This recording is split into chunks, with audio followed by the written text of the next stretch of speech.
हाय बच्चों, नमस्कार। जलसा क्लास में एक बार फिर आप लोगों का स्वागत है। जैसा दोस्तों आप लोग मस्त होंगे, तंदुरुस्त होंगे। तो दोस्तों चलिए हम बात करेंगे सांख्यिकी पर। यहाँ पर लिखे हैं सांख्यिकी, स्टैटिक्स। सांख्यिकी क्या होता है दोस्तों?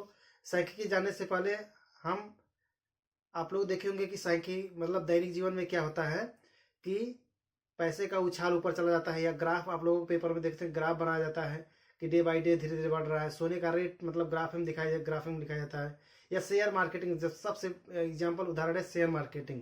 जब शेयर बाजार उछलता कूदता है तो वो ग्राफ क्या होता है, ऊपर नीचे अप डाउन होता है। तो उसी के विषय हम सांख्यिकी उसी को कहते हैं। सांख्यिकी दोस्तों, सांख्यिकी बच्चों एक बहुत बड़ा चैप्टर है। तो आज हम शुरू करते हैं सांख्यिकी। सांख्यिकी दोस्तों जो छोटे स्तर पर, जैसे हम क्लास 10th की बात करें या क्लास 9th की बात करें, हम उसी की वजह से हम चर्चा करेंगे। तो हम ग्राफ पे चर्चा ना करते हुए हम सीधे आते हैं अपने क्वेश्चन पर, जो बोर्ड में एग्जाम मतलब पॉइंट टू पॉइंट पूछा जाता है। तो बच्चों हम यहाँ पर एक सूत्र होता है। तो जैसे हमको ज्ञात मतलब हमको जानना होगा क्या, हमको जैसे बहुलक इसमें पूछा जाता है। सांख्यिकी के अंतर्गत बहुलक क्या पूछा जाता है? बहुलक। दूसरे नंबर पर किया जाता है समांतर माध्य। क्या पूछा जाता है? समांतर माध्य। क्या पूछा जाता है दोस्तों? समांतर माध्य। ठीक है। और तीसरे नंबर पर पूछा जाता है मध्यिका। ये बच्चों बहुत बहुत इंपॉर्टेंट है। आप लोग जब एग्जाम में बैठेंगे तो बहुलक, समांतर माध्य और मध्यिका से एकदम एग्जैक्ट क्वेश्चन पूछा जाता है। कि कोई क्वेश्चन दे देगा, पूछेगा इसमें बहुलक बताइए, कोई क्वेश्चन दे देगा इसमें समांतर माध्य बताइए, मध्यिका बताइए। इसी प्रकार आप लोगों को दे देगा तो जो बच्चे पढ़े होंगे वो आसानी के साथ दे देंगे। ठीक है। तो चलिए हम इसी के विषय में चर्चा करते हैं। तो बहुलक बच्चों क्या होता है? बहुलक जैसे मान लो कोई संख्या दिया होता है, तो जैसे मान लीजिए यहाँ पर हम 2, 5, 6, 7, 3, 2 ना, यहाँ पर लिख दिए 1। अब ऐसे कोई संख्या दे देगा तो इसमें पूछेगा बहुलक बताइए। तो बहुलक बच्चों ये होता है, कोई जो संख्या दिया हुआ रहता है, जो संख्या सबसे अधिक होती है, वो हमारी क्या हो जाती है? बहुलक। जैसे यहाँ पर देखिए 2 यहाँ पर है, 2 यहाँ पर है, 2 यहाँ पर है। देखिए 3 कितना है, मतलब 2 3 जगह है। तो 3 का मतलब जो 2 है, 2 का मात्रा मतलब 2 ज्यादा है आधा से, तो हमारा बहुलक क्या जाता है? बहुलक यहाँ पर क्या हो जाता है? तो पूछेगा बहुलक, तो बहुलक हमारा उत्तर के निकल के क्या आएगा? बहुलक 2 आ जाएगा। बहुलक क्या जाएगा? 2। ठीक है बच्चों। तो बहुलक आशा करता हूँ आप लोग समझ गए होंगे।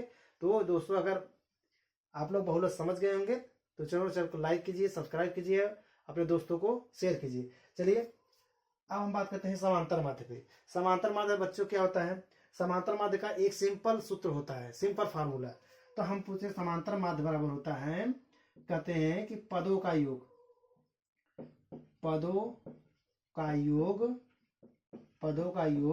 बटे पदों की संख्या। ये हमारा होता है समांतर माध्य। बच्चों ये हमारा क्या होता है? समांतर माध्य बराबर पदों का योग बटे पदों की संख्या। अब बच्चों बताइए पद क्या होता है? पद ये होता है, जैसे हम यहाँ पर संख्या कोई लिख दिए हैं, तो ये पहला पद हो गया, ये दूसरा पद, तीसरा, चौथा, पांचवा, ये सब पद होता है जो क्रम बाय क्रम हो जाए। पहले लाइन पे, दूसरे लाइन पे ऐसे पद होता है। योग मतलब होता है जोड़। ठीक है। अब हम इस पर कोई एग्जाम्पल ले लेते हैं समझाने के लिए। अब यहाँ पर जैसे हम कोई संख्या ले लिए, जैसे मान लीजिए यहाँ पर 2, 4, 6, 8, 10। अब बच्चों बताइए, अगर इसे कोई सवाल दे देगा, आप लोग एग्जाम में जब बैठेंगे ऐसे कोई 2, 4, 6, 8, 10 एग्जाम्पल करके कोई भी सवाल दे सकता है, तो पूछ लेगा कि समांतर माध्य ज्ञात कीजिए। तो समांतर माध्य जनरली ये फॉर्मूला आप लोग जान लिए होंगे, तो आप लोग सिंपली लगा देंगे पदों का योग बटे पदों की संख्या, ये सूत्र लिखेंगे। फिर यहाँ पर लिखेंगे पदों का योग। अब जो पद 1, पहला पद, दूसरा, तीसरा, चौथा, पांचवा, यहाँ पर 5 पद दिया हुआ है, तो इसका सबसे पहले जोड़ करेंगे। तो इसमें की लिखेंगे कैसे? लिखेंगे 2 + 4 + 6 + 8 + 10 बटे, ये तो पदों का योग हो गया, बटे पदों की संख्या। पदों की संख्या कितनी है? इसमें 5 है, 1, 2, 3, 4, 5। तो यहाँ पर लिखेंगे 5। अब बताइए, अब इसको सिंपली जो ऊपर वाला ऊपर में जोड़ देंगे, लिखेंगे 2 में 4 जोड़ेंगे 6, 6 में 6 जोड़ेंगे 12, 12 में 8 जोड़ेंगे 20, 20 में 10 जोड़ेंगे कितना आ जाएगा 30, 30/5, ये कट के कितना आ जाएगा हमारा 6। तो हमारा बच्चों बताइए समांतर माध्य कितना निकल के आया, समांतर माध्य बराबर समांतर माध्य कितना निकल के आया, हमारा उत्तर आ गया 6। ठीक है बच्चों, तो ये भी समझ में आएंगे समांतर माध्य क्या होता है। सिंपली ऐसे ही क्वेश्चन दे देगा, सिंपली 1 नंबर आप लोगों का फिक्स हो जाएगा। तो यहाँ पर देखिए मध्यिका, मध्यिका के बच्चों हम इसमें सूत्र बताएंगे। मध्यिका का 2 सूत्र होता है, एक सम के लिए होता है, एक विषम के लिए होता है। ठीक बच्चों, तो मध्यिका हम अगले लेक्चर में हम आप लोग बताएंगे मध्यिका के सूत्र और उसमें सवाल दिखाएंगे। तब तक दोस्तों आप लोग उसमें से सर्च करिए कि मध्यिका क्या होता है। तो चलिए हम यहीं पर अपने वीडियो को एंड करते हैं।